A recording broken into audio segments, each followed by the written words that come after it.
Boa noite a todos. Mais uma noite de encontro com o professor Walter de Andrade, projeto Iniciação de número 148. Boa noite, é com você, Gilberto.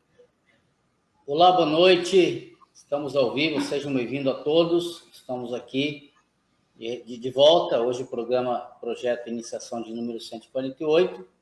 Estamos aí ao vivo, aqui no nosso canal Conexão 3005. Boa noite, professor. Bem-vindo. Boa noite, meu irmão Gilberto Catira, meu irmão Carlos Nascimento. Boa noite a todos os irmãos que estão presentes aqui no nosso encontro, semanal, justamente Projeto Iniciação. O nome do nosso encontro, nosso programa, chama-se Projeto Iniciação. Por quê?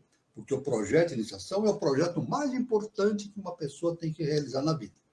Agora, para realizar esse projeto de iniciação, ou seja, o seu autoconhecimento, é necessário que a pessoa se filie a uma escola iniciática, né? Que siga, e essa escola iniciática necessariamente tem que seguir todas as orientações da ciência iniciática das idades, não é verdade? Então, a pessoa pode escolher a escola iniciática que lhe for mais agradável. Mas, de nossa parte, nós convidamos aqui as pessoas que venham para a Sociedade Brasileira de Eubiose fazer o seu curso de iniciação. Como é que a pessoa pode fazer para começar? Ela entra na busca da internet, né? No mecanismo de busca da internet, localiza lá Sociedade Brasileira de Eubiose. Vai encontrar o site de Eubiose. No site da Eubiose, ela vai encontrar um determinado local, onde, clicando, ela tem a possibilidade de localizar um departamento próximo à sua cidade, na sua cidade ou próximo à sua cidade. Aqui no Brasil ou no exterior, né? Então, aí está esse o caminho. Entre em contato com o departamento e faz a sua inscrição para o curso Peregrino, que é o primeiro curso inicial, o curso inicial do projeto de iniciação, do processo de autoconhecimento da Sociedade Brasileira de Eubiose. O curso Peregrino é o primeiro curso, depois tem mais 4 níveis sequenciais, né? Totalizando 5 níveis. Totalizando 5 níveis, a pessoa, então, pode tornar-se membro efetivo da Sociedade Brasileira de Eubiose. Ela pode participar de todos os eventos da sociedade. Palestras internas, externas, ritualísticas, todos os eventos e, principalmente, ela tem a possibilidade de ler as cartas de revelação do professor Henrique José de Souza, o nosso querido mestre, professor Henrique José de Souza. E aí está um convite, então, para todos que queiram participar do processo da eubiose, do seu processo de autoconhecimento, no projeto Iniciação. Muito bem. Esse nosso encontro aqui é destinado a dar a base filosófica e iniciática para aqueles que pretendem seguir o caminho da iniciação. A base, são 2 bases fundamentais. Os ensinamentos de Helena Petrovna Blavatsky, fundadora da Sociedade Teosófica, e o ensinamento do querido professor Henrique José de Souza, fundador da Sociedade Brasileira de Eubiose. E aí, evidentemente, a gente segue dentro da abordagem desses ensinamentos, a gente vai jogando os conhecimentos dados pelos ensinamentos dos grandes instrutores da humanidade através dos tempos e de todas as civilizações. Então, o objetivo é a síntese do conhecimento, a fim de propiciar aos pretendentes ao caminho da iniciação informações e valores importantes para essa finalidade. Outra finalidade do encontro, veja bem que importante, né? Outra finalidade do encontro é propiciar a reflexão a respeito do momento evolutivo que a humanidade está vivenciando neste início do século XXI e início da era de Aquários. Sempre lembrando que nós estamos passando por um momento específico da Terra. A Terra está caminhando para a 5ª dimensão. Isso está citado hoje na internet de maneira bastante, de alguns anos para cá, né? A Terra está passando para a 5ª dimensão. E isso faz parte da ciência iniciada das idades, tanto da teosofia como da eubiose. Isso é abordado. Muito bem. E também salientando que, no caso do Brasil, isso conforme os ensinamentos do professor Henrique José de Souza, e também a partir de indicações dadas por Helena Blavatsky, né? O Brasil é a pátria do Avatara Maitreya e berço da nova civilização. Então, é aqui no Brasil estará se desenvolvendo umas novas possibilidades do processo evolutivo da humanidade. É claro que o Brasil não é melhor do que outro país nenhum. O brasileiro não é melhor que outro, somos todos irmãos. Né? Mas o Brasil tem essa, pela determinação da lei cósmica justa e perfeita, o Brasil tem essa função cósmica no presente momento, de servir de base para a formação de uma nova civilização. Aí está uma coisa, o que nós queremos dizer de importante no início dessa nossa apresentação. Muito bem. No encontro passado, nós continuamos a analisar justamente as questões relativas à eubiose e autoconhecimento. Hoje nós estamos na 6ª parte, é a última parte. Desenvolvemos em 6 partes, essa aqui é a parte final. Então, nós abordamos alguns assuntos no final da palestra anterior, e nós vamos apenas abordar rapidamente essa questão, porque é de uma enorme importância. Né? A primeira questão é uma pergunta: qual é a duração dos cursos da Sociedade Brasileira de Eubiose? Então, resposta: cada grau dura 9 meses, começando no início do ano. Né? São os 4 graus: Manu, Yama, Karuna e Astarote. E tem o grau peregrino, que é o ponto inicial, né, para esse estudo. Né? Então, esses 4 graus, Manu, Yama, Karuna e Astarote, representam os senhores da evolução, potestades dirigentes das 4 raças ontológicas que habitaram o planeta, ou ainda a personificação dos 4 princípios que a humanidade já realizou na sua ronda terrestre. Então, é claro que nós estamos na 5ª raça-mãe, raça ariana, e é justamente, veja bem, 5ª raça-mãe, desenvolvendo um 5º estado de consciência, caminhando para uma 5ª dimensão. É claro que não vai passar por aí, não vai terminar por aí, né? O planeta Terra vai passar no futuro para a 6ª dimensão, 7ª dimensão, encerrando esse ciclo, né, dos 7 dias de Brahma, que justamente corresponde a esse processo evolutivo que nós estamos passando na humanidade recentemente. Né? Então, e sempre lembrando que esse grau preparatório chama-se grau peregrino. Entretanto, antes de ingressar na escola, o candidato terá de optar, comprometendo-se consigo mesmo, a dedicar-se ao estudo e ao trabalho sobre os seus veículos internos, se quiser fazer-se eubiota e credenciar-se a pertencer à fração consciente da sociedade futura.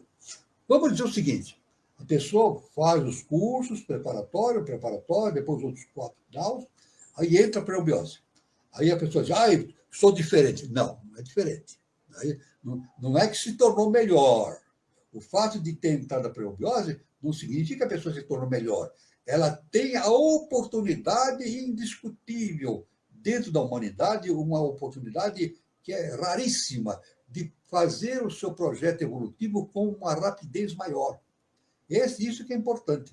A pessoa, então, entrando na eubiose, fazendo parte, ela tem a possibilidade de alcançar conhecimentos de maneira bastante rápida, pelos ensinamentos do professor Henrique de Souza, e ter a possibilidade de realizar o seu processo de iniciação rapidamente, com muito mais rapidez do que em qualquer situação específica dentro da humanidade. Então, isso aí é muito importante.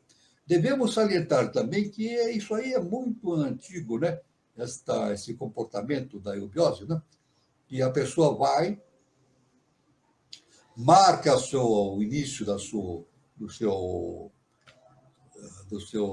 lugar peregrino, mas é dada a oportunidade de 3 aulas para a pessoa decidir se quer ou não seguir. Então, a pessoa pode assistir 3 aulas sem se comprometer definitivamente. Assiste as 3 aulas. Se ela gostar, se ela se adaptar, ela continua. Se ela não gostar, então, levando em conta o livre-arbítrio, ela pode dizer: não, eu não quero, não. Então, vai embora. Então, a pessoa tem a liberdade, durante 3 aulas, de decidir se vai continuar ou não. Isto aí é baseado exatamente na aplicação de uma lei cósmica do livre-arbítrio. A A pessoa tem a liberdade de escolher o seu caminho. A lei cósmica é assim, né? A lei divina dá essa prerrogativa impressionante para todo ser humano. Cada um escolhe o seu caminho. Isso é muito importante. Agora, devemos dizer o seguinte: isso aí não é aleatório, né? A duração dos cursos e a possibilidade do autoconhecimento, etc. Então, a resposta é a seguinte, né? Para quem conhece a ciência eubiótica e a vive, não, pois nada se condiciona à sorte, como nosso mestre nos ensinou, né? Nada acontece por acaso. Se a pessoa chegou na eubiose, é porque a lei assim determinou que ela tivesse essa oportunidade. Eu vou deixar bem claro, ninguém conhece a eubiose por acaso. Agora, ela vai decidir se quer ou não. A lei dá a oportunidade. A pessoa decide se quer ou não. Se ela quiser, então ela vai ter a oportunidade de fazer o seu desenvolvimento com uma rapidez extraordinária e atingir um estado superior de consciência, né? Então, o nosso mestre diz, nada acontece por acaso. É isso? O fato da pessoa entrar em contato com a eubiose é determinado pela lei cósmica justa e perfeita. E através também do seu karma evolutivo, né? Chegou o momento dela conhecer muitas coisas além do seu estado de consciência atual. Então, ela conhece a eubiose e tem a oportunidade de decidir se vai continuar ou não. A eubiose, devemos dizer, é tão lógica que o discípulo verdadeiramente empenhado logo a aceita como a única ciência capaz de explicar suas dúvidas essenciais e os acontecimentos do passado, do presente e o que nos prepara o porvir. Inevitavelmente, se a pessoa entender bem os conhecimentos deixados pelo professor Henrique de Souza, a pessoa vai chegar a esse fundamental entendimento, que é justamente este o ponto fundamental na eubiose, a possibilidade que ele tem de transcender o seu conhecimento atual e caminhar para a sua futura iluminação. A iluminação vai acontecer inevitavelmente. A iluminação de cada ser humano. Mas o tempo decorrente aí vai variar. Será mais rápido ou menos rápido, de acordo com a posição do aluno, né? E se disponibilizar a estudar e tomar compromisso com esse trabalho, né? Agora, devemos dizer que o mal é que nós sempre esperamos que os outros ou as escolas façam aquilo que nos compete, quando nós é que devemos fazê-lo, uma vez orientados. É isso? Então evidentemente, né? É claro que a pessoa pode dizer assim, a eubiose veio modificar o mundo. Não é bem assim. Não é que a eubiose veio modificar o mundo. A eubiose, através do ensinamento do professor Henrique de Souza, traz as possibilidades necessárias para que o indivíduo acelere o seu processo evolutivo. Aí que está o entendimento, né? É uma porta que se abre. Como Jesus Cristo, o nosso mestre Jesus Cristo, nos ensinou, né? Está lá no Evangelho. Ele diz assim, batei e abre-se-vos-á. É necessário bater na porta. A pessoa vê a porta, a lei coloca a porta na nossa frente. Então, o que nós vamos fazer? Bater na porta. E a porta se abre. A porta se abrindo, então nós temos a oportunidade de alcançar o conhecimento superior através, no caso específico, através da eubiose, né? Agora, não é a eubiose que vai transformar o mundo. Cada um tem que transformar a si mesmo. Isso que é importante. Cada ser humano tem que transformar a si mesmo. Como nosso mestre também, Jesus o Cristo, nos ensinou, né? Conhecereis a verdade e a verdade vos libertará. O que é conhecer a verdade? É conhecer a divindade que existe dentro de nós. E quando nós conhecemos o Deus que existe dentro de nós nos recordamos da divindade que existe dentro de nós nos libertamos. Por isso que Jesus fala, né? A verdade nos liberta. Nos liberta do quê? Essa é a pergunta. A verdade vai nos libertar do quê? Do demônio, do diabo? Não. Vai nos libertar de nós mesmos. O processo de iniciação é uma libertação do indivíduo, da sua personalidade. Ele se liberta da sua personalidade, começa a entender e a verificar a divindade que existe dentro dele mesmo, e penetra por conhecimentos transcendentais, e, evidentemente, o autoconhecimento se desenvolve, e ele tem a possibilidade de um rápido caminhar em direção da sua iniciação, do seu atingimento do seu estado de adeptado, né? Então, por isso que o mal é que nós sempre esperamos que os outros ou as escolas façam aquilo que nos compete. O ser humano é assim, né? Ele sempre espera que os outros façam. O ser humano pensa assim. Isso é a maneira específica do ser humano. O ser humano diz assim: eu passo por dificuldade por problemas dos outros, né? São as outras coisas que me fazem passar por essas dificuldades, né? Então, o ser humano bota a culpa nos outros.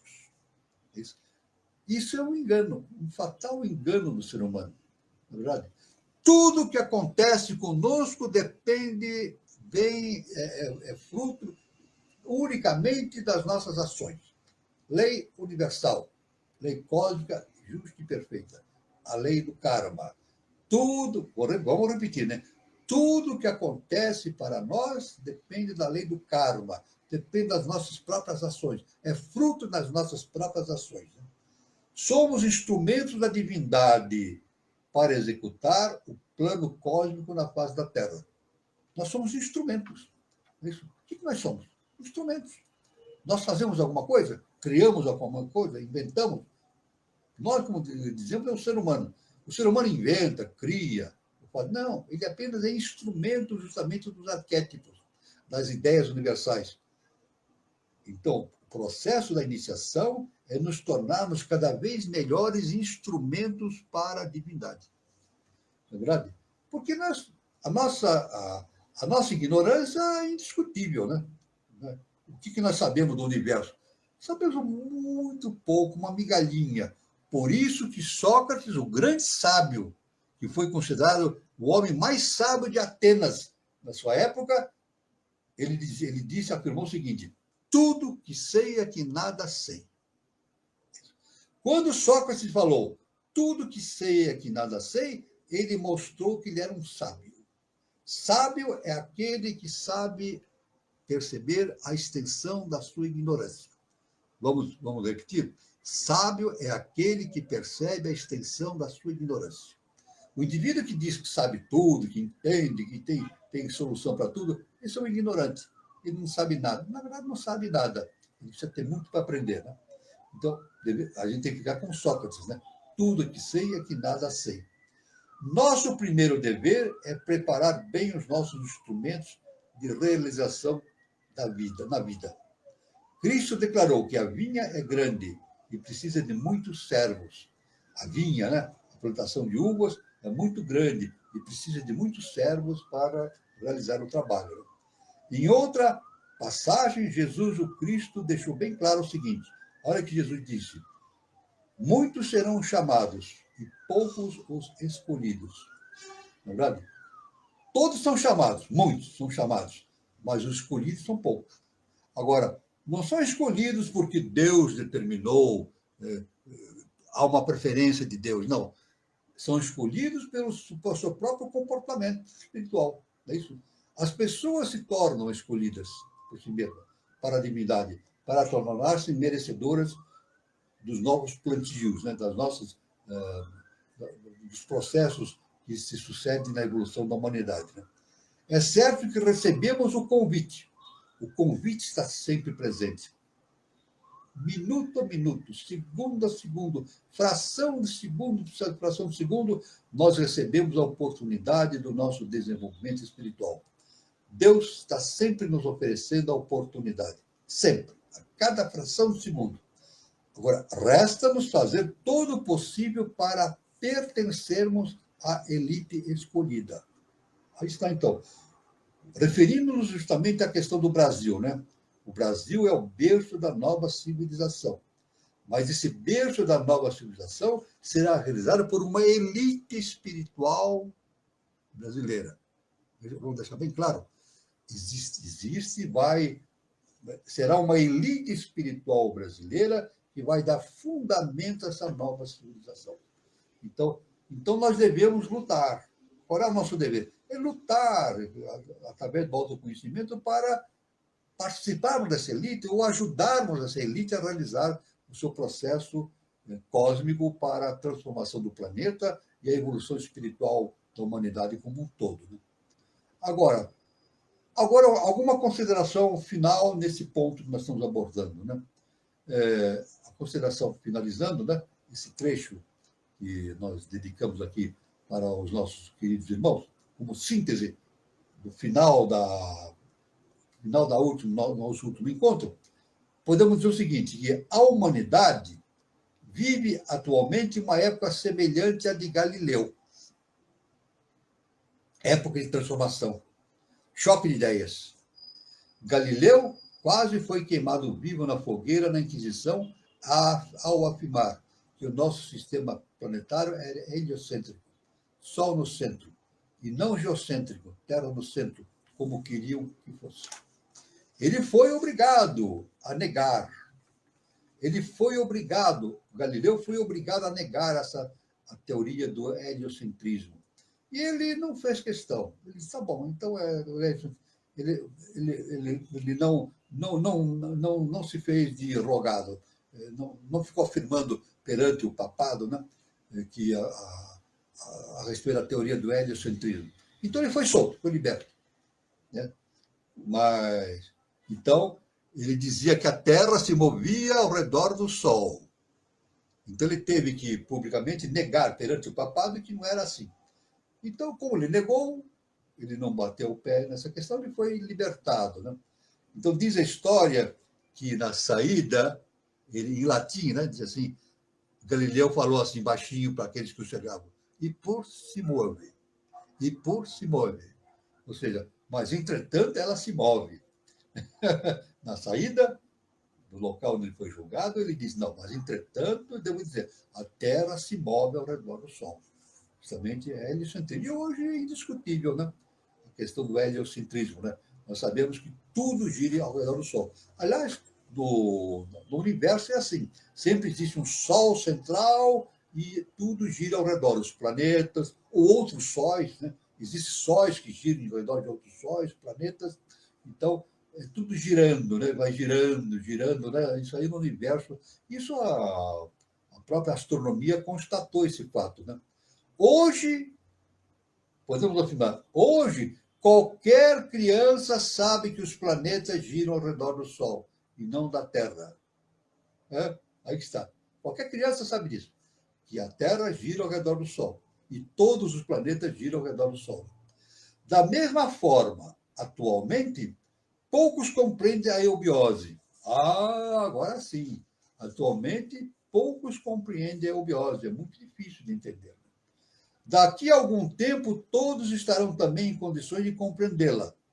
Olha, daqui a algum tempo, todos estarão também em condição de compreendê-la, a eubiose, aceitando e vivenciando os seus ensinamentos.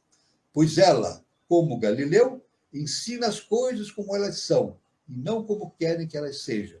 Então, as coisas não são como nós queremos que elas sejam, as coisas são como são. De acordo com o quê? Com a lei cósmica justa e perfeita, de acordo com a lei universal. Então, havendo, então, essa culminância no entendimento humano, então, haverá paz na mente e no coração do homem, e, consequentemente, na Terra. Este porvir que vai acontecer tornará o ser humano diferenciado, né? Estamos falando já caminho para a quinta dimensão. E no caminho da quinta dimensão, passando pela nova civilização, que o nosso mestre, o professor Henrique de Souza, ele dá uma data específica para o início da formação de uma nova civilização, o ano 3005. 1000 anos. Faltam apenas 1000 anos. Mas, a formação de uma nova civilização. É isso? Então, o professor não deixou ensinado isso. Né? É claro que A pessoa pode perguntar assim, mas se vai acontecer daqui a 1000 anos, o que eu posso fazer atualmente? A pessoa pode perguntar isso. Se isso vai acontecer daqui a 1000 anos, o que eu posso fazer? Resposta, pode fazer tudo. Porque aquilo que vai acontecer em 3005 depende do que nós fazemos hoje. É o aqui e agora. O tempo é zero. O tempo é zero. Isso aí a ciência iniciática sabe disso, o budismo sabe disso, todos os grandes pensadores iniciáticos sabem disso. O tempo é zero. E hoje a ciência quântica, a física quântica, já chegou a essa conclusão, né? O tempo e o espaço são zero. Olha só, física quântica. Estamos caminhando em direção do conhecimento iniciado das idades, a pouco e pouco, né? Isso é muito importante. Então, tudo que nós devemos fazer agora, no momento, é trabalhar pela evolução da humanidade e pelo surgimento de uma nova civilização. O importante, a pessoa diz assim, então é importante a pessoa ser boa. O ser humano tem que ser bom. Não é suficiente. Veja, vamos dizer bem o seguinte, não é suficiente ser bom. Tem que ser bom e praticar a vontade, a bondade. A pessoa tem que ser boa, o ser humano tem que ser bom e exercer essa bondade dentro do teatro, dentro do seu âmbito cultural e social e assim por diante. Então, só assim, então, que o ser humano torna-se um participante dessa elite espiritual que está credenciada para dar suporte ao surgimento de uma nova civilização e que será inevitavelmente conduzida pelo Brasil. Veja, olha que importante, né? E tanto como o nosso mestre deixou escrito em Cartas Revelações. Olha, uma das importantes revelações que o nosso mestre deixou. Ele diz que Brasília, no futuro, será a cidade de onde serão tomadas as grandes decisões internacionais. Vamos repetir? Brasília, capital do Brasil, será a cidade onde serão tomadas as grandes decisões internacionais. Olha só que importante, né? Nosso mestre não deu o ano específico disso que isso vai acontecer, mas vai acontecer inevitavelmente. E temos que trabalhar para isso. Nós temos que trabalhar para o acontecimento dessa importante acontecimento justamente cósmico, né? E especificamente sobre o Brasil. Muito bem. Com isso aí, nós vamos, então, focar algo muito importante, focalizando esse estudo, justamente algo no ensinamento do nosso mestre, professor Henrique de Souza, que está contido nesse pequeno livrinho aqui, chamado Pequeno Oráculo. Quem estiver na eubiose pode depois adquirir esse livro aqui, esse livrinho aqui, chamado Pequeno Oráculo, que tem colocações, ensinamentos do nosso mestre de forma sintética a respeito de muitos conhecimentos universais. O conhecimento que eu queria trazer aqui a partir desse pequeno oráculo, né? São dois conhecimentos básicos, né? Que na página 12 está lá ensinamento do nosso mestre. Reconstruir é o brado que nos compete. Sim, reconstruir o homem, o pensamento, a moral, os costumes. Reconstruir o lar, a escola, o caráter, para que o cérebro se transmude ao lado do coração. Só assim a humanidade se tornará digna do estado de consciência que é exigido pela nova civilização. Veja só que importante. Reconstruir. O nosso mestre não diz consertar. Veja bem, vamos deixar bem claro. O nosso mestre não fala assim, consertar é o brado que nós compramos. Não adianta consertar. Na verdade, é reconstruir. Se a pessoa tem uma casa velha caindo aos pedaços, na verdade, um bom exemplo, a pessoa tem uma casa muito velha, caindo aos pedaços, já muito antiga, ela vai trazer engenheiro para reconstruir a casa e ficar naquela casa antiga? Não, o melhor mesmo é ela demolir aquela residência e fazer uma casa nova. Na verdade, se ela tem possibilidade para isso, o importante é isso, reconstruir. Então, não é consertar, é reconstruir. E nós estamos passando por um processo muito específico na humanidade. É isso? Isso aí não sou eu que estou falando. Isso aí é dito na ciência inicial das idades, através da Blavatsky, do professor Henrique de Souza, né? Nós estamos passando por um processo de degeneração das instituições. As instituições são degeneradas. Por quê? Pelas forças das sombras. Tá? Não, eu não vou me estender muito nesse assunto, porque é um assunto muito vasto. Mas as forças das sombras trabalham para a destruição das instituições. E uma das instituições que as sombras pretendem destruir é a família. Por isso que o nosso mestre falou, reconstruir o homem, a moral, os costumes, reconstruir o lar, a escola, o caráter, para que o cérebro se transmude ao lado do coração. Então ele diz que só assim a humanidade se tornará digna do estado de consciência que é exigido pela nova civilização. Então, nosso mestre nos diz isso uma importância muito grande da família. Vamos perguntar assim, nós temos muitas instituições no mundo, eu não vou citar o nome das instituições, né? A gente tem aí muitas instituições que dirigem o planeta, né? E muitas pessoas que fazem parte dessas instituições. Agora, a gente pergunta assim, qual é a instituição mais importante do planeta? A grande pergunta. Olha a grande pergunta. Qual é a instituição mais importante do planeta Terra? Resposta. A instituição mais importante do planeta Terra é a família. A família é a base da evolução humana. Então, assim, de maneira geral, nós vamos dizer assim, quando a família vai mal, a nação vai mal. Quando a família vai bem, a nação vai bem. Então, reconstruir a família é justamente pegar a criança e reconstruir a criança. E reensinar os adultos. Isso é educar as crianças e reeducar os adultos. Esse é o processo da reconstrução. Repetindo, educar as crianças e reeducar os adultos. Não é a questão de conhecimento, né? Então, a gente pode dizer assim, mas onde que ocorre isso? Existem dois caminhos que o ser humano tem para o aumento da sua capacidade cognitiva de conhecimento. É a escola pública, né, ou particular, e o seu lar. Não é verdade? A escola, ela dá conhecimento. Olha só, a escola dá conhecimento, mas a família dá a estrutura espiritual do indivíduo, a moral. Né? Então, isso aí é pela família que o indivíduo recebe a formação moral para constituir uma civilização que tenha a prerrogativa de ser considerada uma civilização plena, espiritualizada. Né? Então, dessa reconstrução que o nosso mestre fala, sairá o homem educado, segundo o sistema integral ou teosófico, ou seja, eubiótico, que visa os três corpos de que o mesmo se compõe.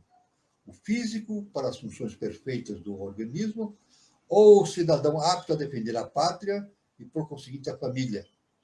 O psíquico, para a perfeição dos sentimentos, para a formação do caráter, para a transformação da alma inferior em alma superior ou divina. E, finalmente, o mental, para enriquecer o espírito ou a inteligência. Então, veja bem, são três aspectos importantes, né? Justamente o físico, o psíquico e justamente o espiritual. São as três condições básicas que são requeridas para a transformação do ser humano no ser superior. Né? Então, aí, na verdade, é o trabalho do equilíbrio entre mente e emoção, que é a alma, né? A nossa alma, conforme a psicologia nos fala, é o psicomental. É a relação da mente com a emoção. O que evolui no ser humano? É a alma. O psíquico, a emoção e a mente. Quando esses dois entram em equilíbrio, né? Quando a mente se equilibra com a emoção, então nós temos a evolução da alma realizada. Neste momento, nós temos a possibilidade de que a consciência humana penetre amplamente na tríade superior. Então, existe o quaternário inferior e a tríade. No momento que a alma se realiza, então esse caminho para a tríade superior está amplamente realizado.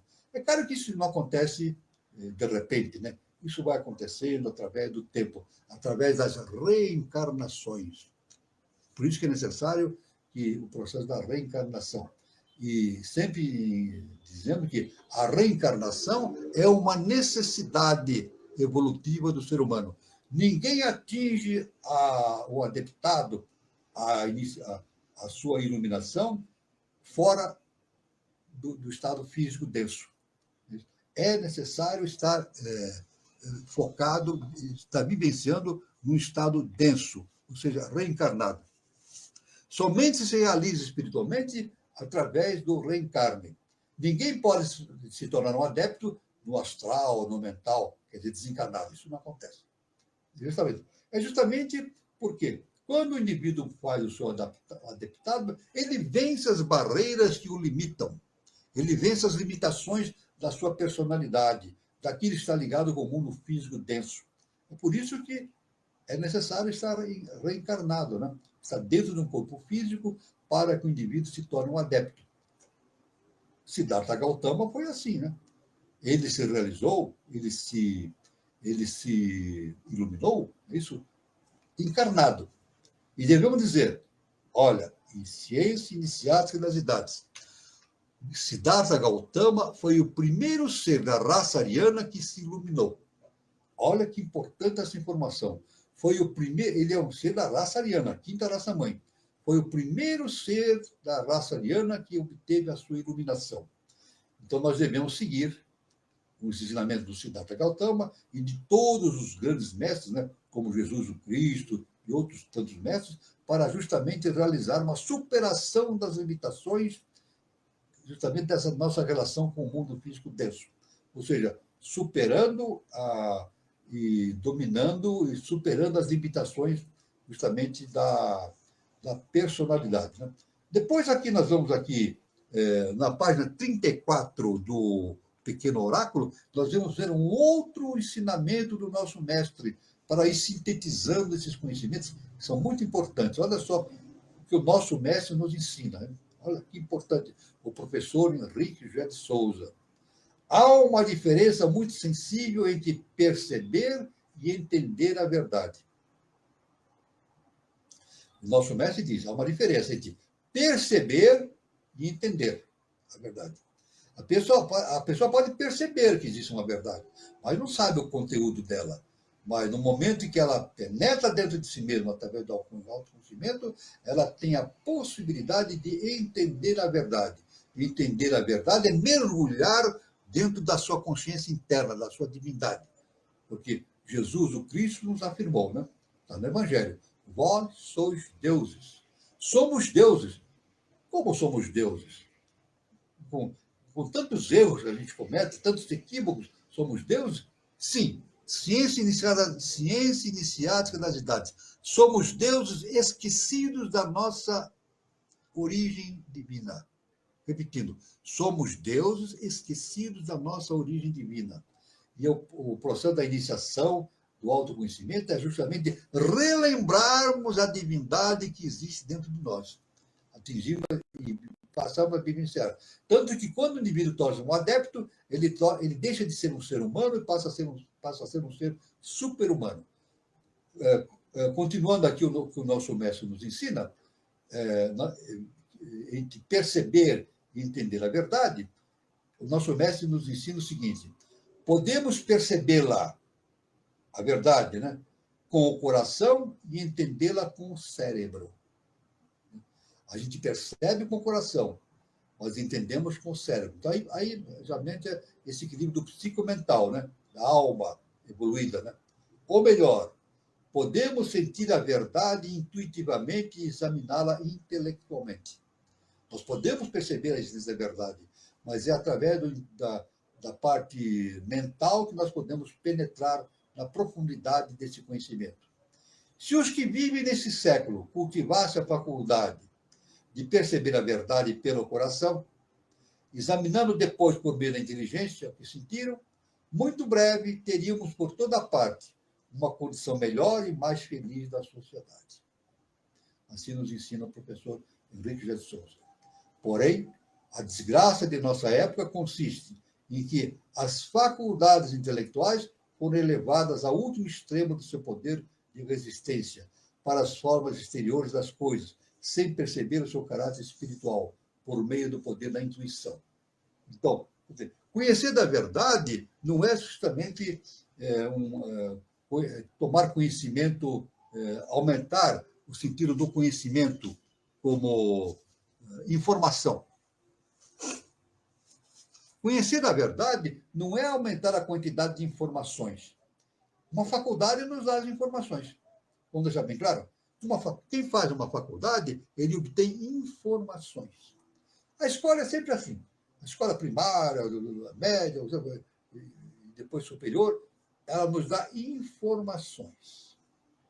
Mas, no futuro, no processo evolutivo da humanidade, as faculdades, a escola, no sentido geral, ela vai trabalhar para desenvolver a intelectualidade do indivíduo e desenvolver também o processo de autotransformação do indivíduo, autoconhecimento. No futuro, as faculdades do futuro estarão falando para os alunos a respeito da ciência inicial das idades.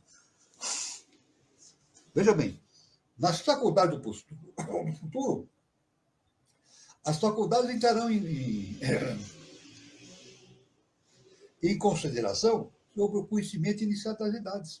Isso é inevitável, esse acesso. Né? Veja bem que importante é esse conhecimento, né, que nós temos através de toda essa abordagem. Né?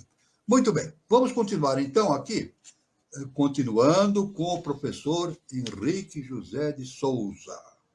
Veja, aqui o nosso mestre, o conhecimento do nosso mestre aborda justamente a frase, o fundamento da eubiose, que é spes messis in semine. Em latim, spes messis in semine. Significa o seguinte: a esperança da colheita reside na semente. Esse é o lema da eubiose. Spes messis in semine, ou seja, do latim, né? Em português. A esperança da colheita reside na semente. Então, o nosso mestre nos afirma o seguinte, nos ensina o seguinte: consiste na semente a esperança da colheita. É este o novo lema adotado pela sociedade, cujo nome até hoje nada mais foi do que foi o escudo infrangível, onde vieram despedaçar-se todas as cestas e lanças da ignorância humana. Escudo esse defensivo de um outro nome, ainda nas dobras do mistério. Ou seja, o que o nosso mestre diz? A Sociedade Brasileira de Eubiose, como toda escola iniciática, né, ela recebe ataques. É assim, né? Os mestres são sempre atacados, né? Inclusive pelos próprios discípulos, né? Isso, a história nos revela isso, né? Mas existe uma permeando, protegendo essas escolas iniciáticas, tem escudos protetivos, escudos protetores, dados pela ciência, pela lei cósmica justa e perfeita. Né?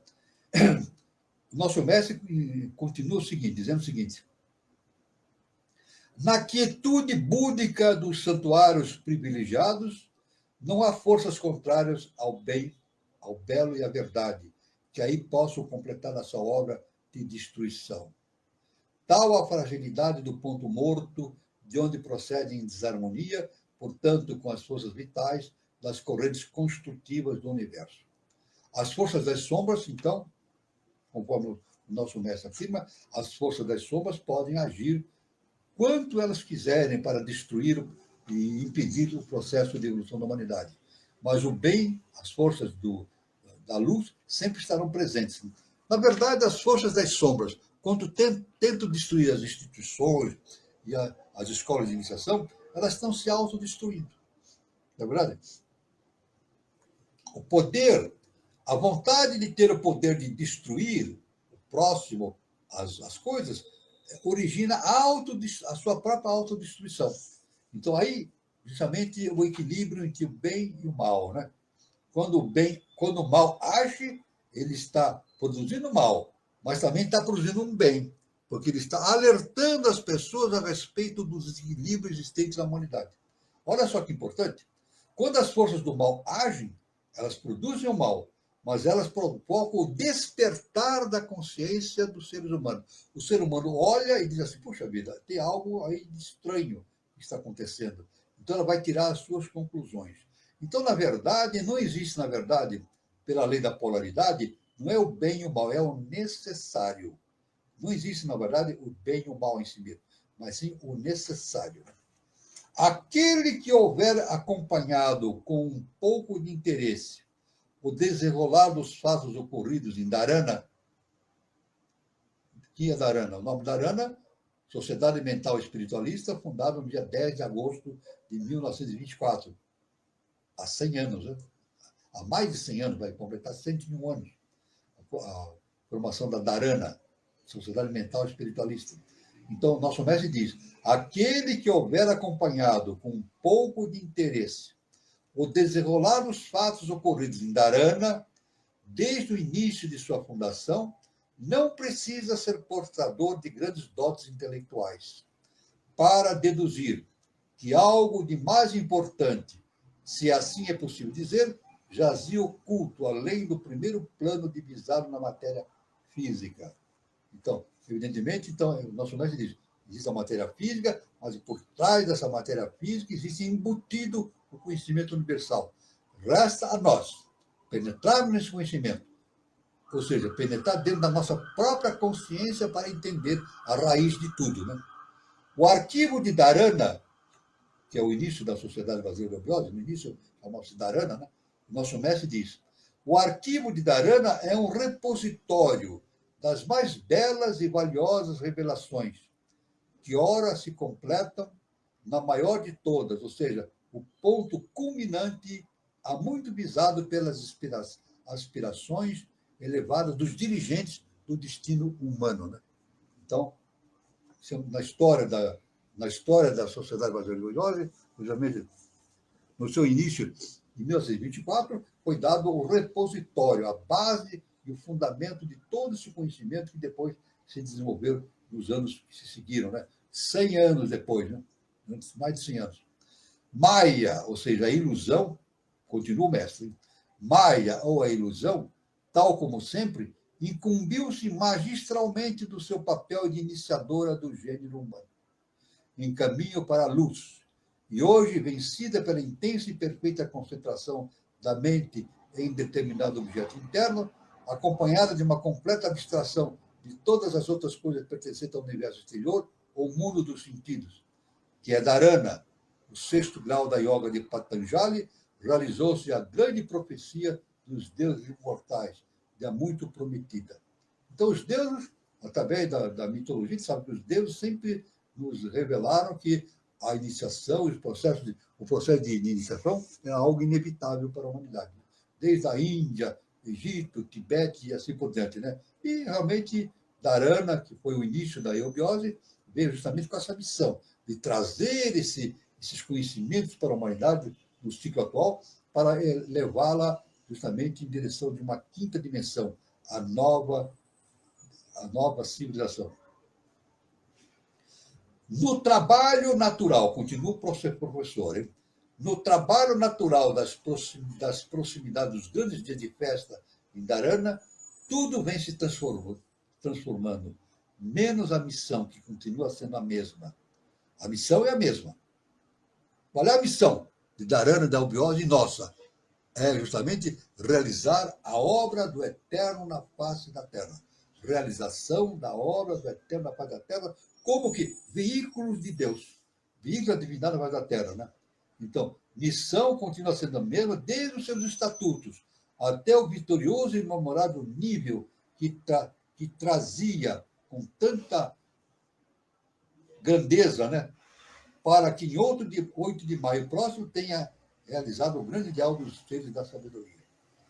Somente essa revista, chamada Dharana, né? Isso que eu estou transmitindo, está contido uma revista chamada Revista Dharana. Dharana, né? Então, Somente esta revista conservará o nome, não só em homenagem a Dharana, como também para que sirva de exemplo à posteridade, a tenacidade e o desprezo pelas lutas em defesa de um ideal qualquer, principalmente quando esse ideal atinja o progresso espiritual da humanidade, sob as bases grandiosamente belas da fraternidade entre os homens. Então, esse é o princípio básico da eubiose, aliás, como de todos os grandes instrutores, né? É a fraternidade universal. Né? O nosso Mestre Jesus Cristo sempre salientou isso nos seus ensinamentos. Né? Amar o próximo como a ti mesmo. Isso. O amor universal é a base de tudo. O nosso mestre diz, sem um amor universal, não há possibilidade de nada. Amor e perdão. Veja, Deus ama e perdoa. Deus é símbolo do amor e do perdão. Deus não castiga nem pune. Deus dá oportunidades. Quando o indivíduo comete enganos, comete deslizes, existe a lei do karma, e essa lei do karma o reconduz ao processo de iniciação. Então, Deus sempre dá oportunidade para a recuperação do indivíduo. Spes mestres in semine. A esperança da colheita reside na semente. Sim, a semente, mesmo ralada, começou a ser espalhada e no terreno ainda brotam os primeiros rebentos do trigo bom e sadio, que há um dia de encher os celeiros sul-americanos com a mais bela esperança de uma nova aurora de paz, amor, luz e progresso para toda a humanidade, tendo como foco central o Brasil, o refúgio dos oprimidos ou a terra da promissão. O Brasil é a terra da promissão. Aqui, o Brasil é a terra escolhida, determinada pela lei cósmica para ser o berço da nova civilização.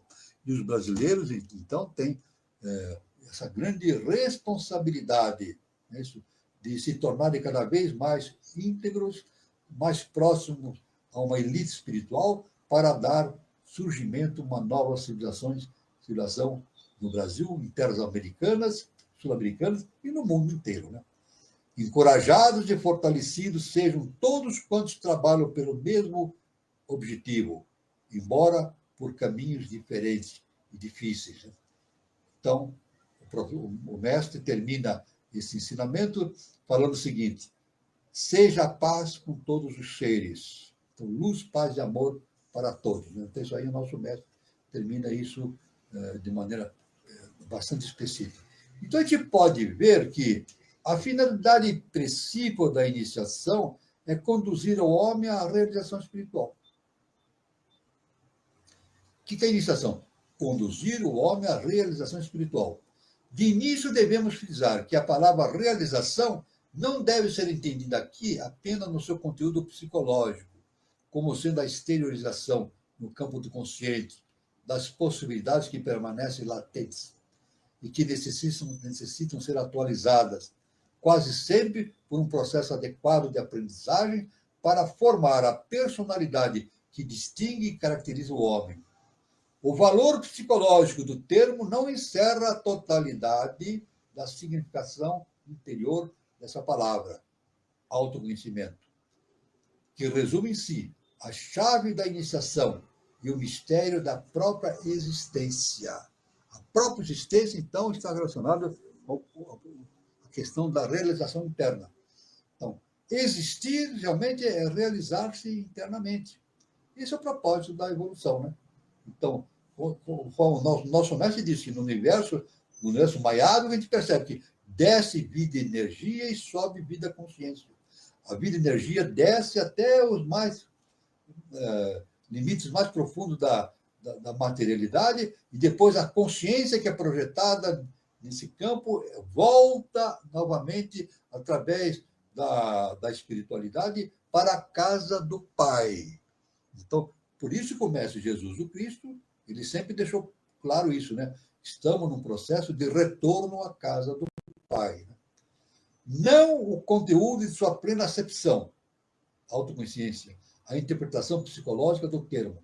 É, no entanto, o ponto de partida, a preparação inicial que possibilitará a compreensão integral da realização. Quem é que se realiza e realiza o quê? Essas são as duas perguntas cujas respostas permitem o esclarecimento global do problema da realização.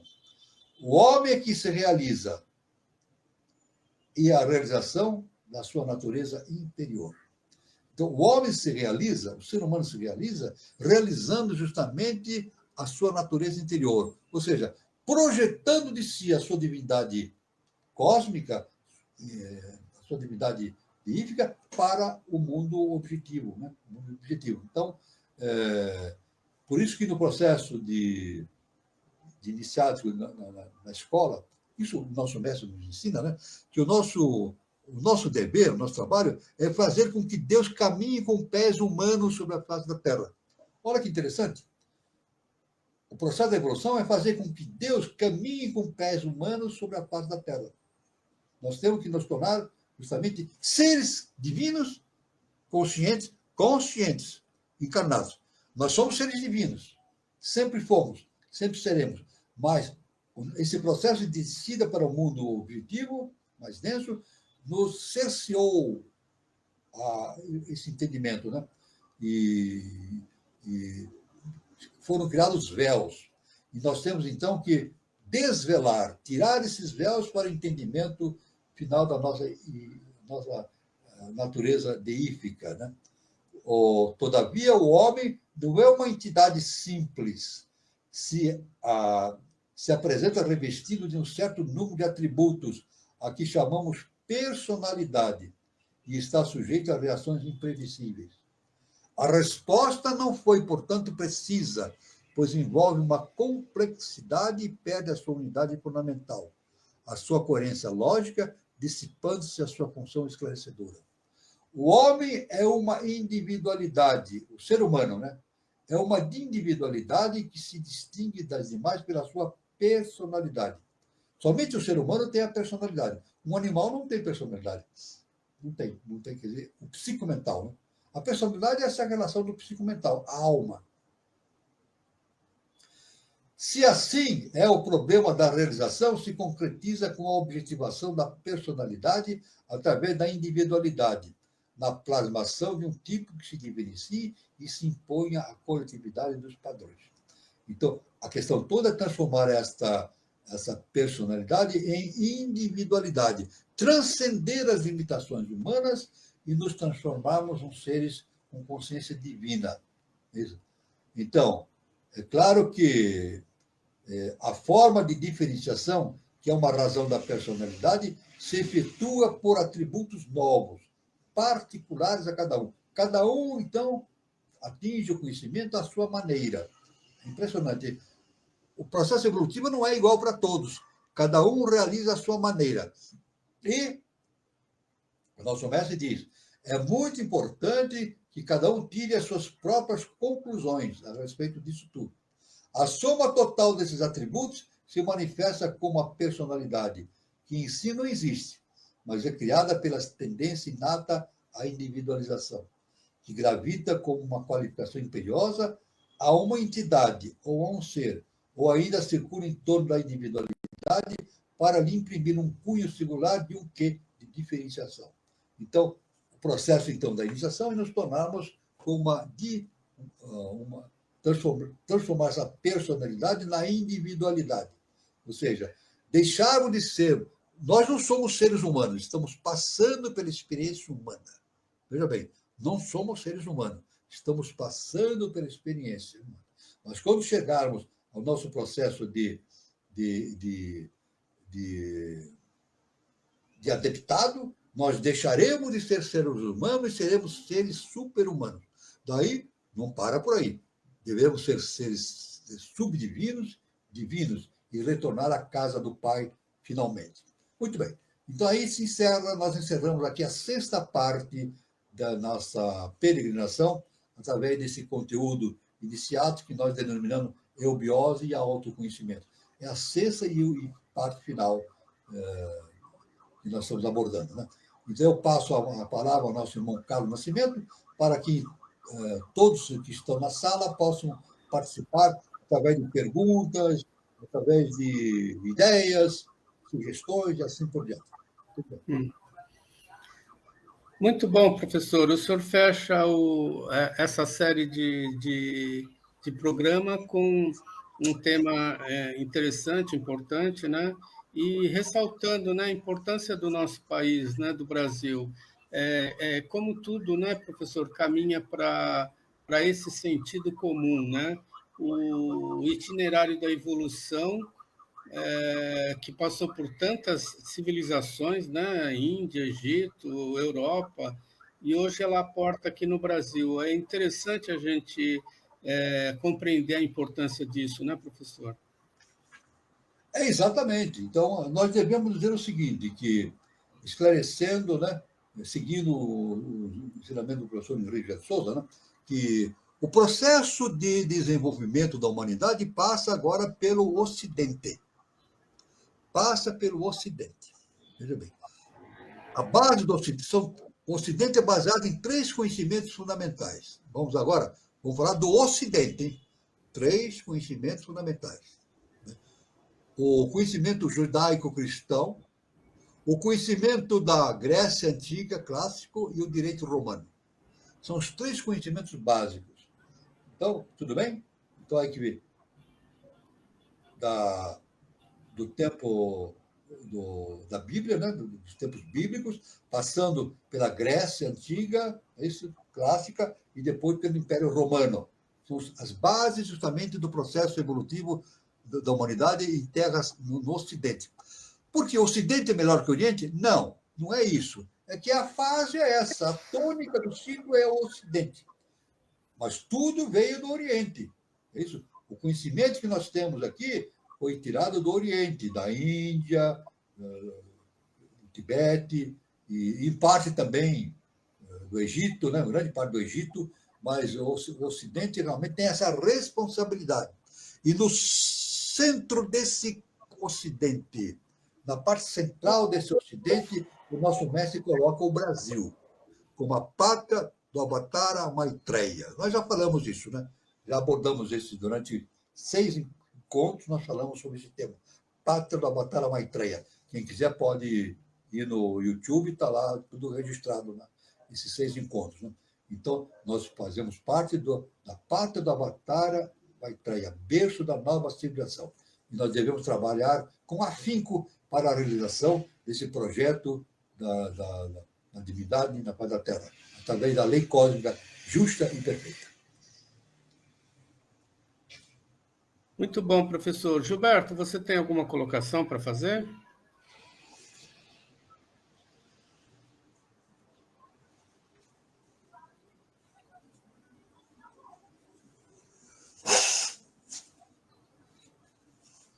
Eu não estou ouvindo, Gilberto. Está ouvindo agora? Estou ouvindo. Estava sem som. Estava tirando um gato aqui de cima do teclado. Bom, vamos lá.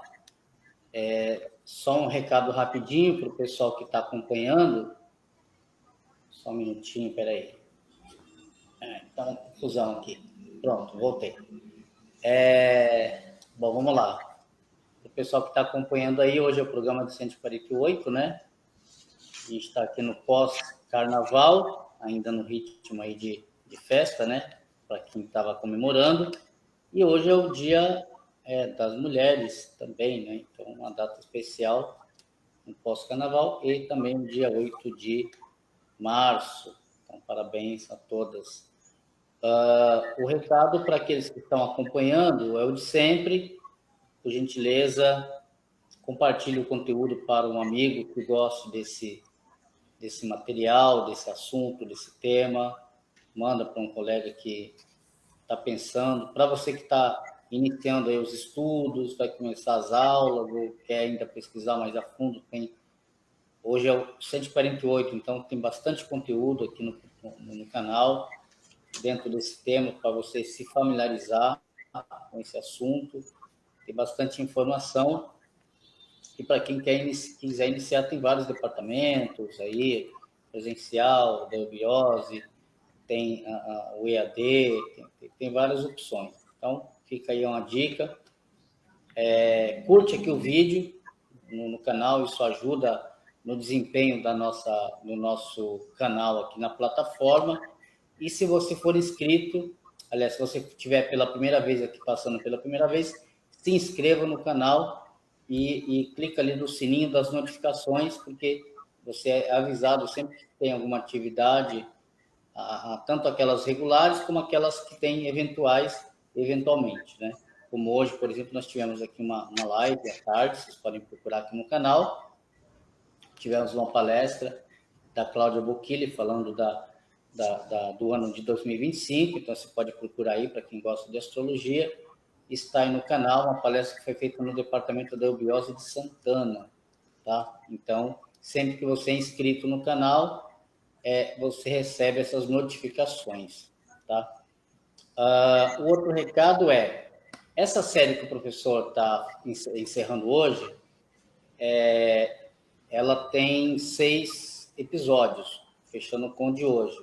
Então, nós temos aqui no canal uma lista, uma playlist, na verdade. Então, ela está toda na sequência. Então, se você quiser ver todos os vídeos que o professor Walter abordou esses temas, né?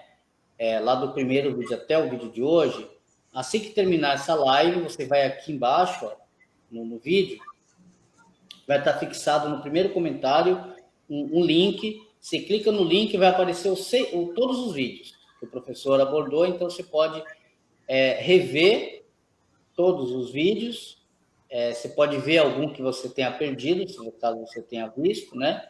Ou se você não viu nenhum, você pode ver todos os vídeos ali que foi abordado esse tempo. Então, ele está organizado numa lista, fica fácil de encontrar e vale muito a pena. E, para fechar também, eu quero só fazer um comentário aqui, professor, ensinando que o senhor havia comentado sobre a questão do nosso sistema solar, né? Sobre a questão do sistema heliocêntrico e tal. E apenas para não fugir do tema, né? Mas, assim, muito rapidamente, como informação, esse sistema ele teve passou, né, por 3 etapas. Nós tivemos aí lá no começo o sistema desenvolvido, né, por Ptolomeu, que ele tinha como a Terra como centro, né? Então ele entendia que a Terra era o centro de tudo.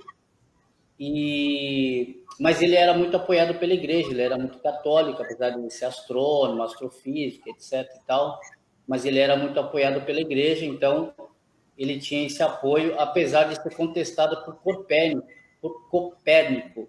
Esse nome é muito, muito difícil, mas o Copérnico ele lançou depois o conceito, né, do sistema heliocêntrico, que é o sistema atual e vigente, é o que de fato faz sentido, que é todos os planetas do sistema solar girando em torno do Sol. Porém, ele não teve a oportunidade, isso é interessante, de cravar isso, porque o que acontece? Ele tinha medo, ele tinha receio. Ele sabia que se ele colocasse isso na época, ele receberia algum tipo de punição. Então, ele repassou toda essa informação que ele tinha na época, e aí, quando ele morreu, no ano de 1543, que foi o ano que Copérnico morreu, ele passou todas essas informações para Galileu, que já vinha estudando, já concordava e já fazia pesquisas no meio.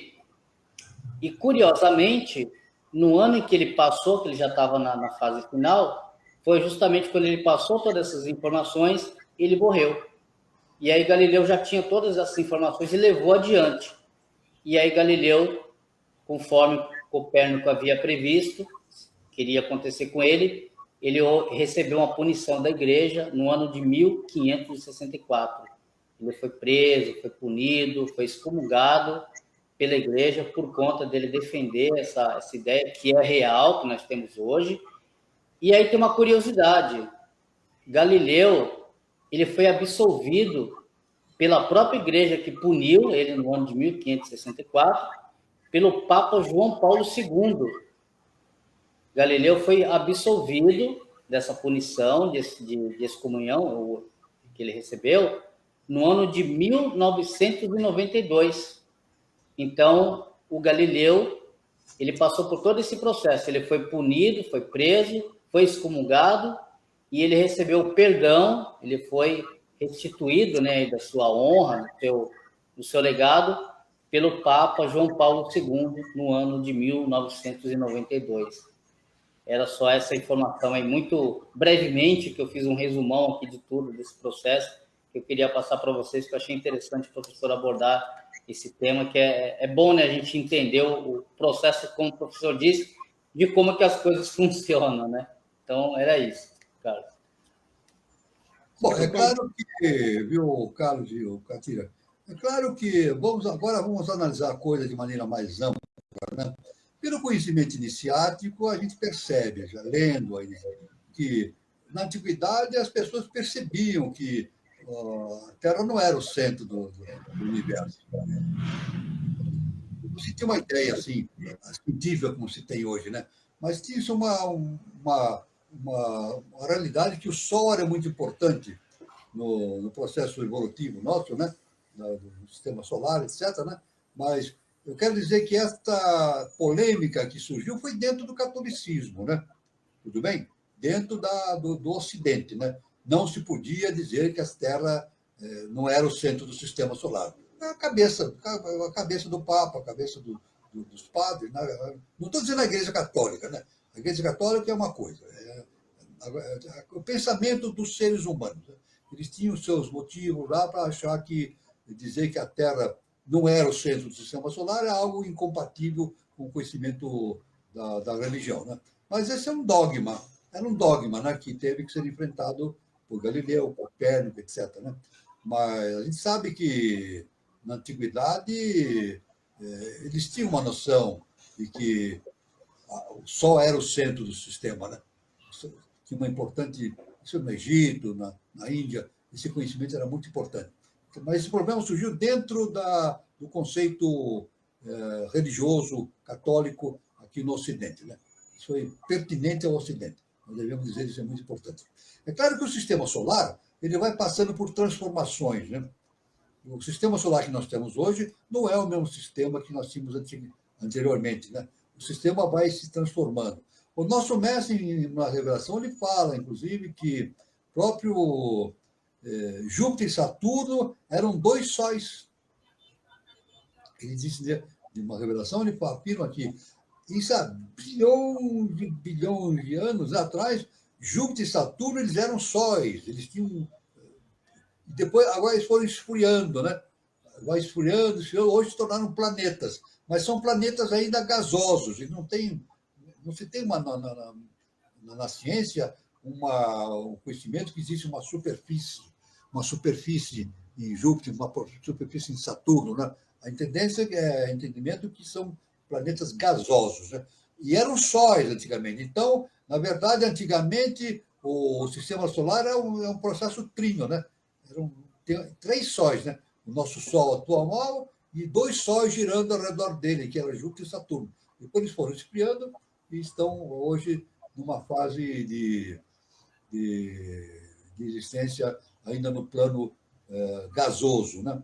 Agora, nós queremos dizer também que Júpiter e Saturno não têm superfície, mas têm vida. Né? Todos os planetas, devemos dizer bem claro isso, todos os planetas têm vida. Não é verdade? Você pode dizer, mas como é que pode existir vida em Júpiter e Saturno? São planetas frios, sem superfície? Existe vida hiperfísica, claro, existem seres espirituais, né? Como no Sol também. Existe vida no Sol? A ciência diz, não há vida no Sol. Há vida no Sol, sim. Existem seres de espiritualidade ali, em outros planos espirituais, né?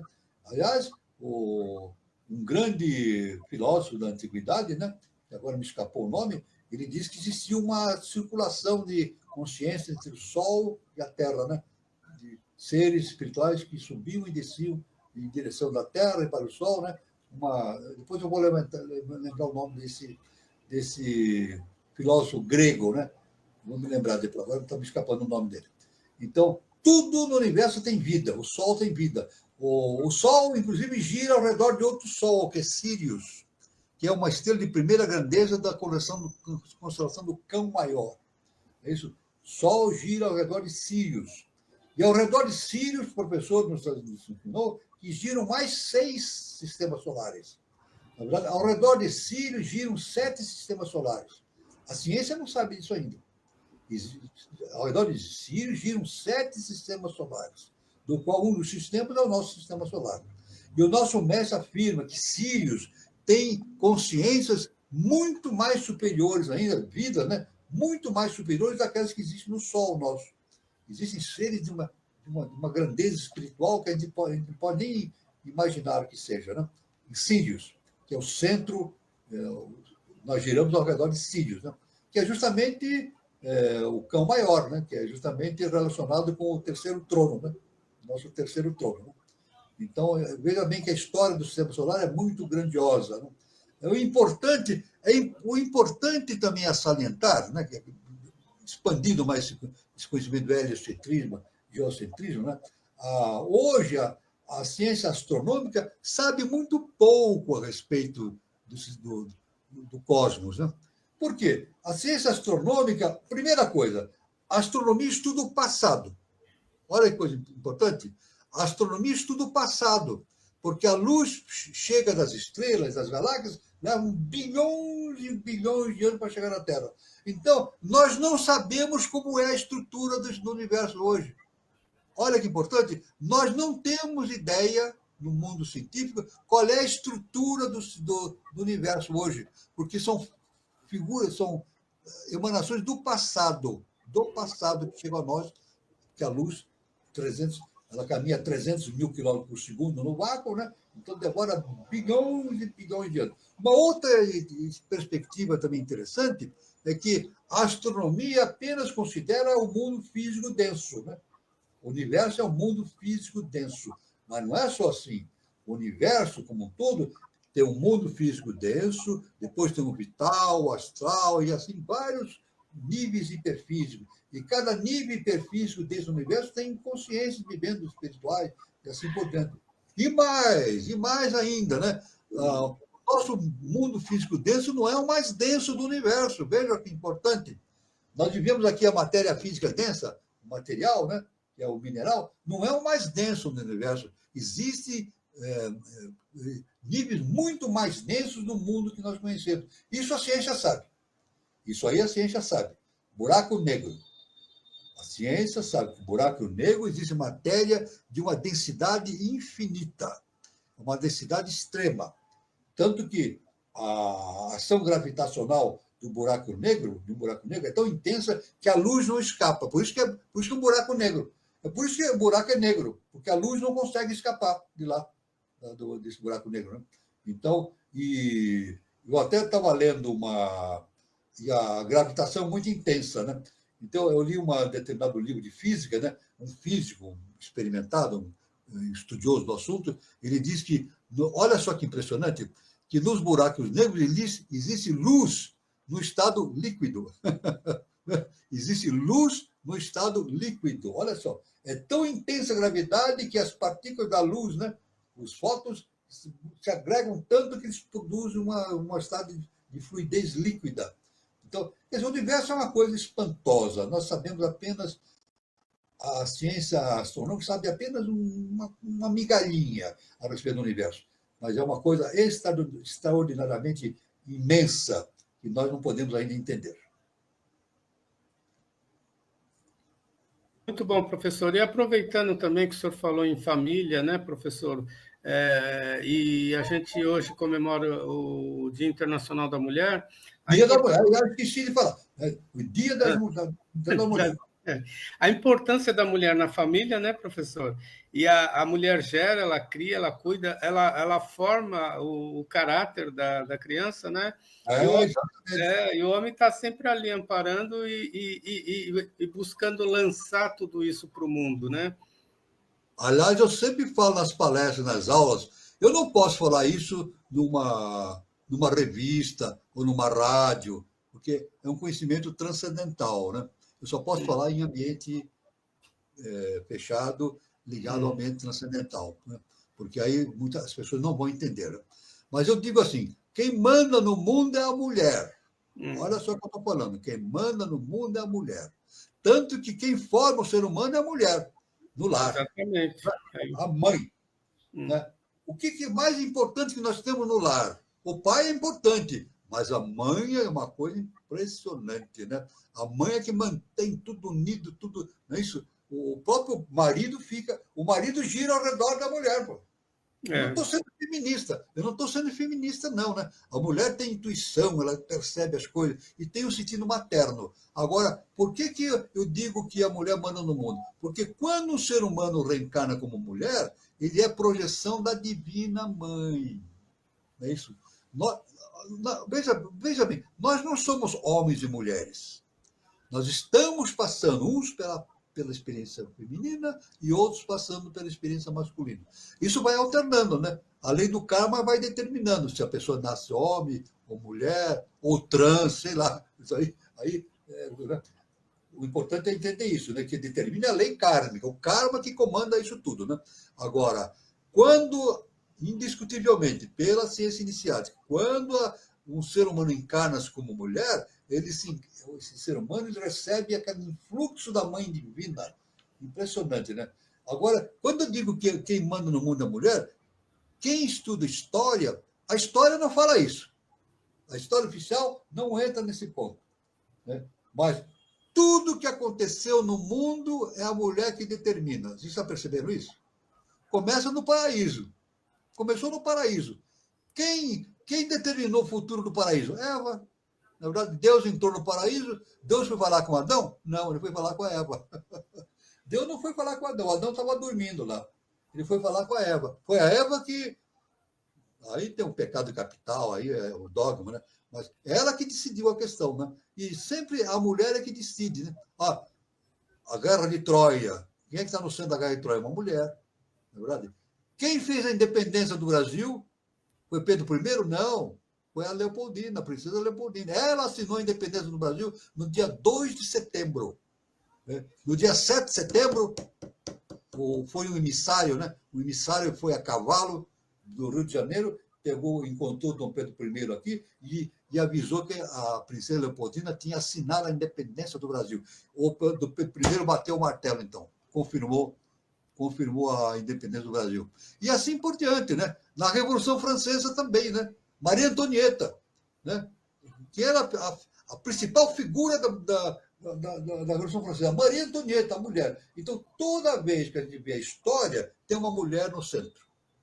Não é a mulher que está no centro, é a mulher que está ali encarnada como mulher, recebendo os influxos da Mãe Divina, que é o segundo trono. Veja bem. Olha só como é importante esse conhecimento da iniciação. A iniciação, o conhecimento iniciático, amplia esse conhecimento nosso no sentido universal. Isso é uma coisa muito importante. Parabéns às mulheres. Parabéns às mulheres.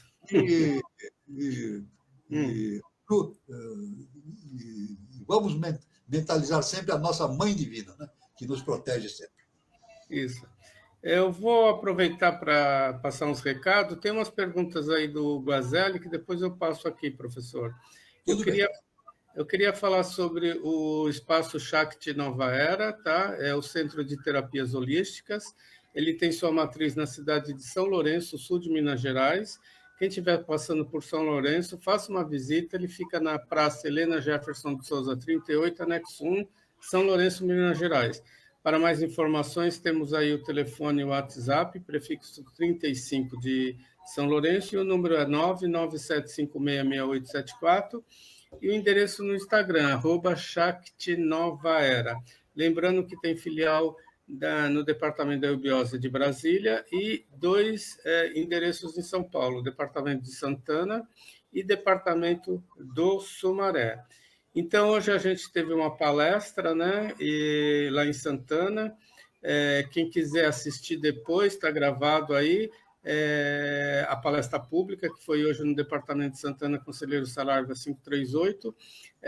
O tema é Ano Astrológico 2025, Júpiter, quais os propósitos que você quer me ensinar? A palestrante foi a Cláudia em Boquille, e esse programa está gravado aqui no nosso canal no YouTube. Eu queria também já deixar informado, né, que no sábado do dia 29 de março, também às 16 horas, no Departamento de Santana, Conselheiro Saraiva 538, teremos uma palestra pública aberta também ao público sobre o tema Evolução Tecnológica versus Evolução Espiritual, um paralelo com a evolução do homem moderno. E quem é o palestrante? Fernando Camposana. Então, prestigie, e vai ser no sábado, dia 29 de março. E terça-feira agora voltamos com a nossa roda de conversa, né? E tem um tema interessante, né? A tradição do casamento no olhar teosófico e iniciático. Então, será agora terça-feira, dia 11 de março de 2025, no mesmo horário, às 20h40. A palestrante é Marina Almeida, né? E ela falará sobre qual a tradição mística do casamento e influência na iniciação. Porque o JHS disse que a mulher deve ser o baluarte da obra de Deus na obra de Aquários e Vênus Urânia. Porque o patriarcado prevaleceu na era de Peixes e o que falta para a mulher assumir o seu papel triunfal no momento. Então, um tema interessante, aborda muita coisa interessante sobre o universo feminino, né?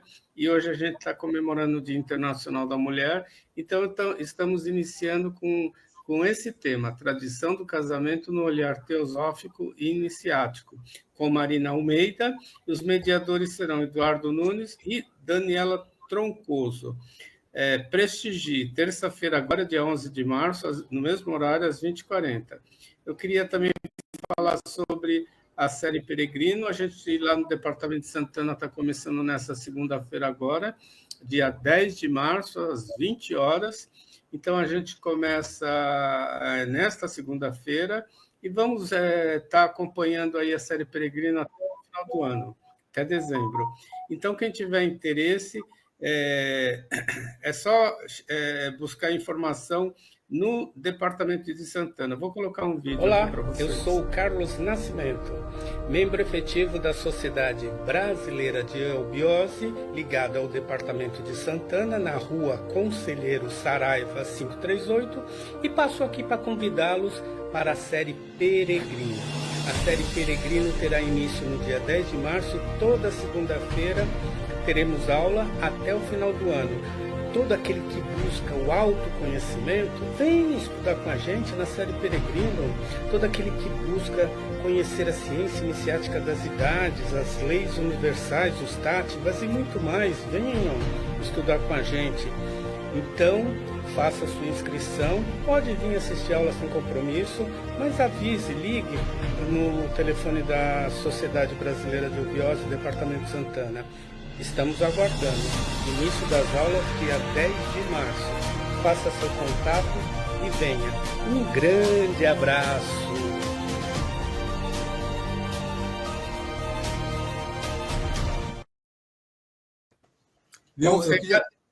Fala, professor. Hoje é Dia da Mulher, eu queria apenas lembrar uma coisa que amigos meus judeus me falam o seguinte, que pelo menos um me diz o seguinte: o judaísmo é patriarcal, sempre foi, né? O homem é que manda, mas esse amigo judeu falou assim: mas quem manda em casa é a mamãe. Então ele fala que no judaísmo quem manda em casa é a mulher. E uma coisa muito importante, olha, uma coisa importantíssima que ninguém sabe, muito importante, olha, filho de judeu não é judeu, ele precisa se converter. Filho de judia é judeu. Veja bem, se um homem judeu casa com uma mulher não judia, os filhos dele não serão judeus. Eles têm que se converter. Tem que ir numa sinagoga, fazer um curso e se converter.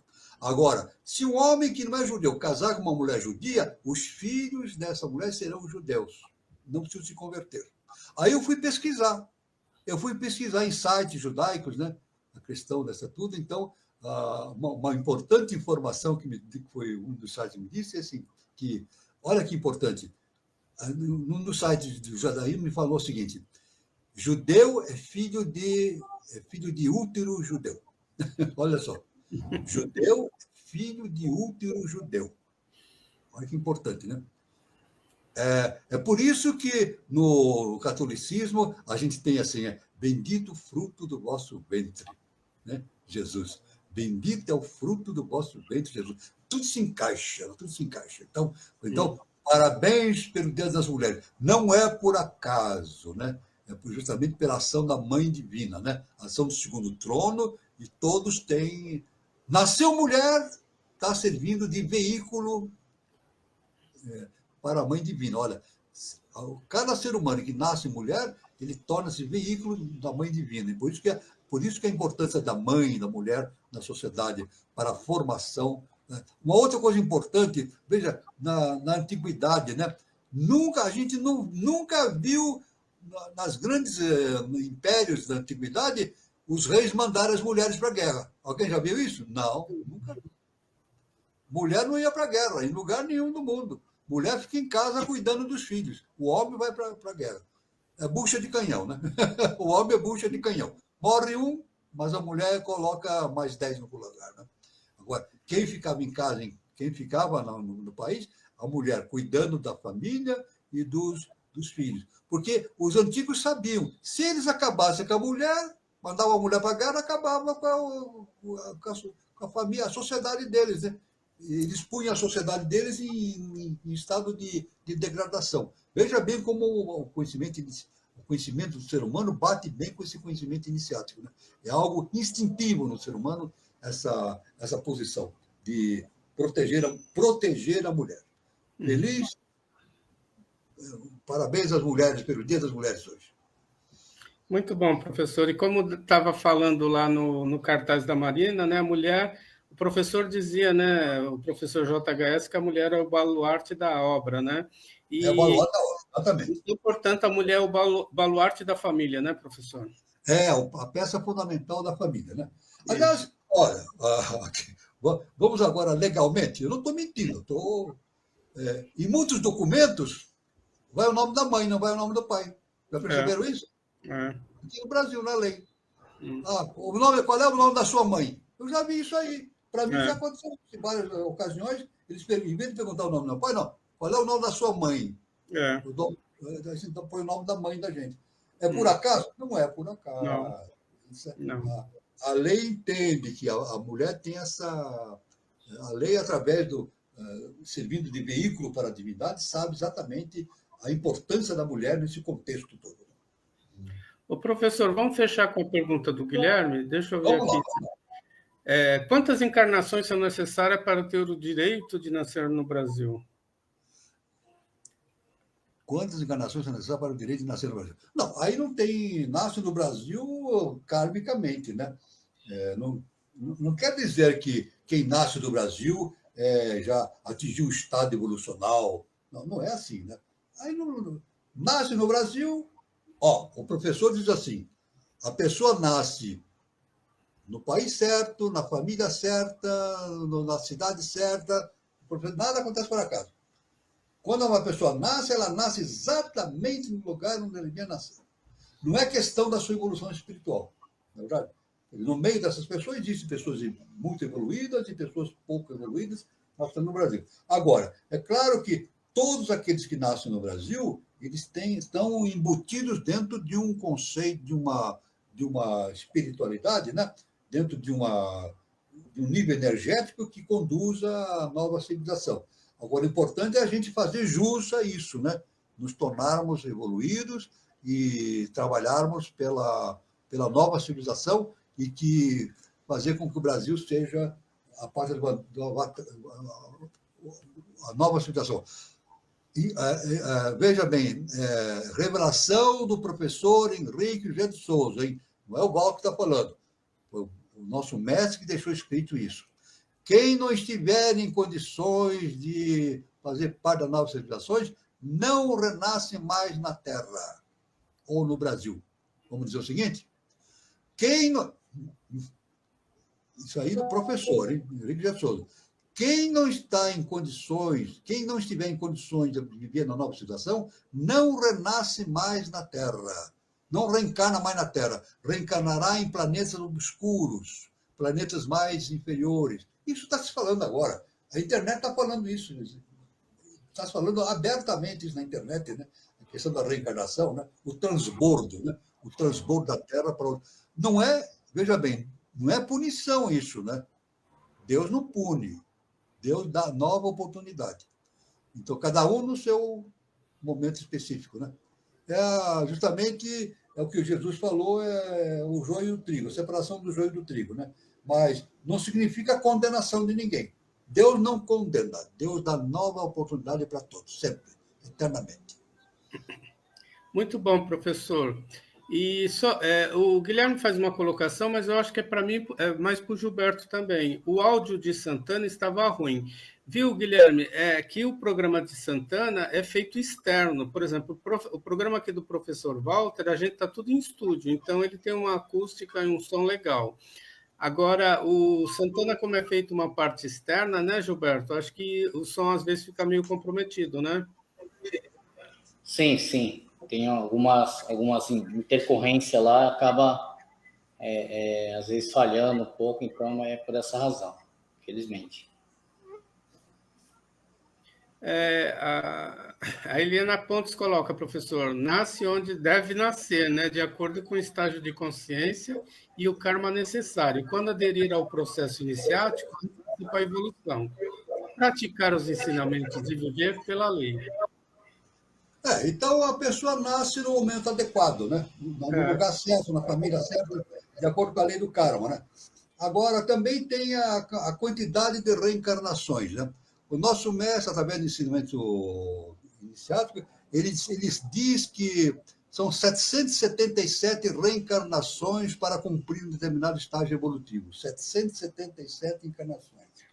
Agora, é claro que, no âmbito geral, é muito mais do que isso, né? Agora, é claro que, à medida que o indivíduo evolui, ele demora mais para reencarnar. Então, isso é importante, esse conhecimento iniciático. Quando o indivíduo é muito pouco evoluído, muito rudimentar, ele morre e reencarna imediatamente. Vamos deixar assim? Se ele é muito pouco evoluído, ele desencarna e reencarna imediatamente, horas depois ou dias depois. Agora, à medida que ele vai evoluindo, o espaço entre as reencarnações vai demorando mais. A média de reencarnação entre os seres humanos é de 120, 130 anos. Né? Agora, tem seres que demoram 1000 anos para reencarnar, 500 anos, né?